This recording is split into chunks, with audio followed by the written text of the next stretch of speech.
Hi guys, my name is Reality Pearl. You're welcome back and thanks for joining me again for another review of the Real Housewives of Lagos Season 2 Episode 2. Welcome to my channel. If you're new here, I love to make reviews of my favorite reality TV shows with a lot of laughter and positivity plus a little bit of shade. So go ahead and subscribe if this is the kind of content that you like. Thank you so much. Let's get into the show.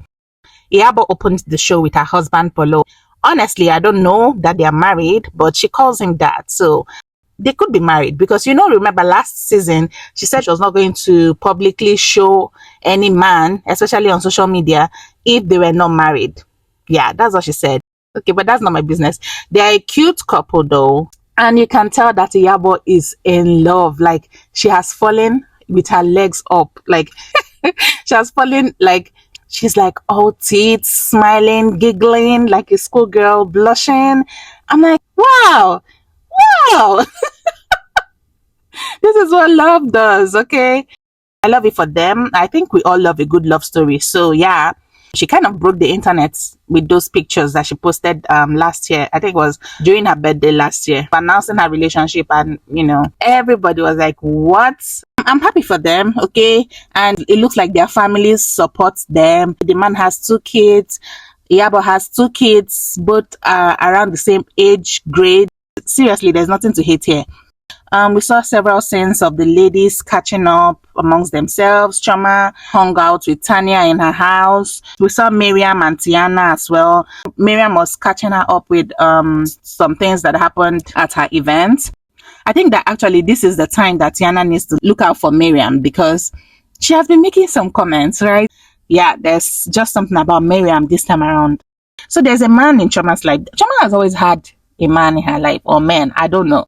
She's hot, like she's rich, she's a big girl, she's a hard worker, she's doing well for herself. Like, why not? She's a spec, she's beautiful. Last year, she was in a complicated relationship.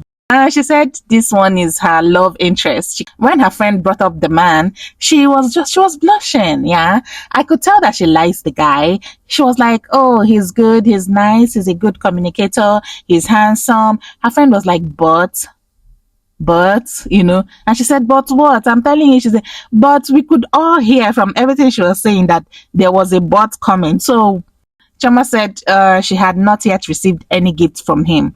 Her friend was like, what if he doesn't know that, receiving gifts is your love language, right? She said, oh, no. He knows. Like, there's no way he doesn't know. Personally, I think that you can deal with anything, but please don't deal with stingy men. No. I said, no. That's a no. But Iyabo hung out with Faith.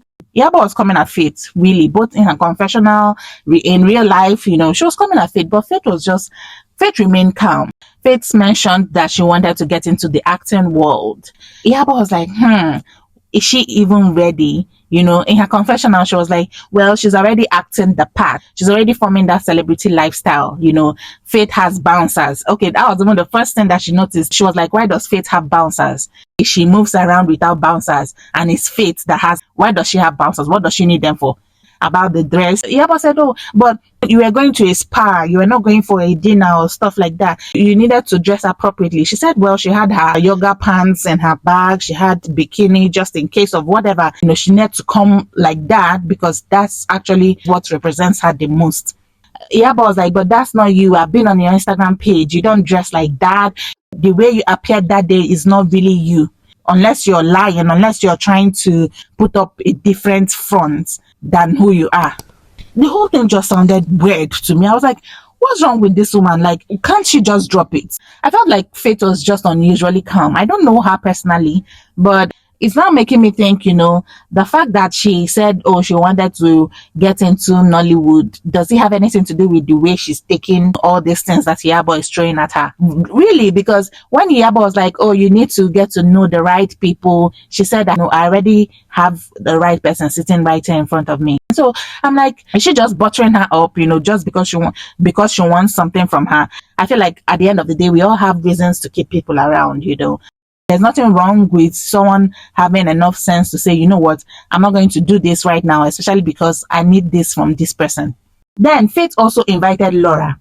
And immediately Laura came in, Iyabo was like, she was going to leave. I was like, What again? I thought she said she had moved past the issues she had with Laura. So why did she have an issue being there while Laura was there?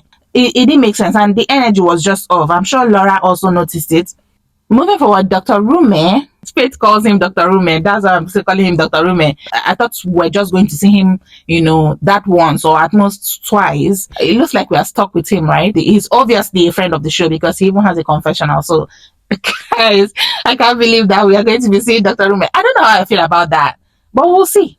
I went back and I rewatched episode 1 and I realized that Faith said she was just meeting him for the first time in that episode 1. I even felt more horrified because if they were just meeting for the first time, why was he acting so familiar? Like, it's weird.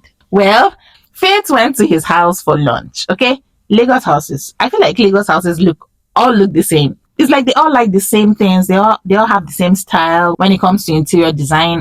Anyway, Dr. Rume asked Faith about her hangouts. It was like, I heard you hung out with some of the ladies. Tell me, how was it? You see his mouth and his eyes. He likes her about so much. This one is messy. And he was like, do I know who is Mariam? Do I know her? I don't think I know her. Let's talk about the people that we know. Nobody knows her. Nobody knows Mariam anyway. You're welcome to Nigeria. Then when Faith was talking about Choma, Faith said, oh, Choma is pretty as always. She's smart. Dr. Rume said she's not that pretty and she's not as pretty as you are. About the smart part, we will see that he had heard some stuff about her that didn't sound smart. Hey! When Faith now mentioned that Choma asked her about her age, she said she should come and ask me my age. I will tell her that I'm old enough to be her father and her sugar father. Not sugar father. Oh, Rume is too spicy. Wow. I thought he was here for his business, I wonder why he's meddling into this lady's drama. Okay. I don't know, really. He shouldn't be about that if you ask me. Moving forward, Iyabo was seriously campaigning for Tiana to attend Choma's yard sale. Choma was like, what is wrong? Why do you really want Tiana to come for this event? Why? I don't want her there. Iyabo was telling Choma, be the big person. Just be the big person. Choma said, why do I have to be the big person? Then when Iyabo now met up with Tiana, she was telling Tiana again, you have to be the bigger person. You are the one that, went physical on her. You have to apologize. You have to come for this yard sale. Blah, blah, blah, blah, blah. I was like, what? I get it. She's close to Choma and she's also Tiana's friend. But knowing Iyabo and her messy self, I do think that it's not just because she's friends with both of them. I think that part of her wants to see, if they will bring more hits, if they will bring more drama to this show. I think that's part of it as well. She wants to see them butt heads again. I don't trust her. So, like I said, this was not your regular yard sale. Faith and Tania were there. They were early. They were still setting up the place. I'm sure by the time Tania and Faith, they hang out more with the ladies, they will understand the timing. The host came in 3 hours later. Iyabo, Mariam, all of them, arrived. Iyabo was like, where is Laura? Where is your friend? She was talking to Faith now. She was like, where is your friend? Call her now. Faith said, I don't have her local phone number. Faith said, I don't have a Nigerian number. Mariam was like, what? Your friend, you don't have her number. Next time, you will save your friend's number. Let me call her. Iyabo said, wait, let me give you your friend's number. I thought it was funny when Faith said that because I just felt like she didn't want to call Laura just because they were asking her to. You understand? But Iyabo and Mariam, they ran with it. They kept, making all those side comments and laughing, and we're like, someone you call your friend, you don't even have her number. How would you not have her friend's number? How were they hanging out if she didn't have her number? Oh, that. They were just eating it up. Tiana arrived and, the first thing she did, she went straight to Choma and apologized, which of course was expected since she decided to honor Iyabo's invite. I didn't just like the way everybody was sharing, some people even videoing it. Was that even necessary? And I don't know why, but I felt like it was just for show. I really didn't get that joke she was making. Because, like, if you apologize, just leave the rest. All the, you have bad mouth, Sha. When I have issues with somebody, I'm going to call you to come and insult them. Dr. Rume, his name is Romel Asagwara. Where is he from? When he was introducing himself, he was like, I'm Romel Asagwara. I was like, say what? Okay, Faith introduced him to the others. Was like, this is Miriam, this is this is that. You could tell that he was familiar with some of them, even though they didn't know him. Nobody there knew him. So this guy is just basically a fan. This guy, you know, the fact that he's on this show is giving the conspiracy that has been going on for a while now, like, it's giving it some weight, you know. I remember someone saying that, oh, they should bring in Bobrisky. That didn't happen, of course, right? But at least we have Dr. Romel. With Real Housewives of Durban, Luan, Real Housewives of Johannesburg, it was Leon and Wisdom or Smart or what? I've forgotten his name. Real Housewives of Lagos is Dr. Romel. About the auction, I really didn't expect that the auction will go the way it did. I feel like it was successful. I think it was, really, especially from the part that we saw. And I'm saying this because some of the gowns I saw there are not trendy as in right now, you understand? And they're not necessarily timeless pieces per se. And this is how I feel. This is my opinion, okay? I hoped to see the Birkins. I hope to see Chanel, Prada, you know, Louis Vuitton, you know, stuff like Gucci, all the designer stuff, you know, jewelry, timeless pieces, you know. I don't know, guys. Did you guys see it and I didn't see it? Just let me know. If I'm wrong, please correct me in the comment section. I know Choma deals in designers, so maybe they were there, but we didn't get to see that part. But I feel like these things were supposed to be auctioned as well, not just the dresses. I know that the proceeds are going to charity, but what are they going to do with the dresses? But whatever, she did it for a good cause, and I love her for that, okay? And then Choma said in her confessional that she saw Faith looking nonchalant, not trying to participate, not, you know, Tiana was even participating, Laura was participating, everyone was bidding except her. She was like, has she forgotten it's for a charity? I was like, Auntie, is it by force? Is it by force to bid? I know, yes, you invited her, she came. She is charity. Allow people that want to do charity now. And I think that she can still support the foundation without even, you know, bidding. I didn't think there was any reason to call Faith out like that. That's just what I'm trying to say. Anyway, this episode ended with Tiana and Mariam showing their crazy side, screaming at each other, fighting for a dress. It was funny, but I was like, cha, the ghetto. Well, this episode ended here, but who saw the teaser for the next episode, episode 3, when Laura was telling Choma that Tiana was in a bad place? At the time that Tiana had her issue with Choma, Laura was like, you know, she was pregnant at that time. Choma asked her, was she really?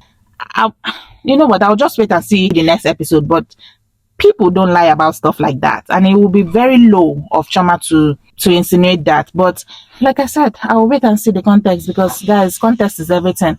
Remember first episode when Choma called Tiana's husband a thing that she despises? Yeah. Well, Choma posted this comment under Showmax, under one video that Showmax posted, or basically saying that there was a reason why she said what she said, and that Tiana's husband actually did something to her before then. I'm guessing it was what happened at the last season's reunion. I don't know. She said that they edited that part out where she said what Tiana's husband did to her. She was like, maybe she should go ahead and say it instead, since they want to sell their own narrative. Ciao. So again, context. Anyway, as always, let me know what you think in the comment section. Thanks for watching. Love you. Okay, bye.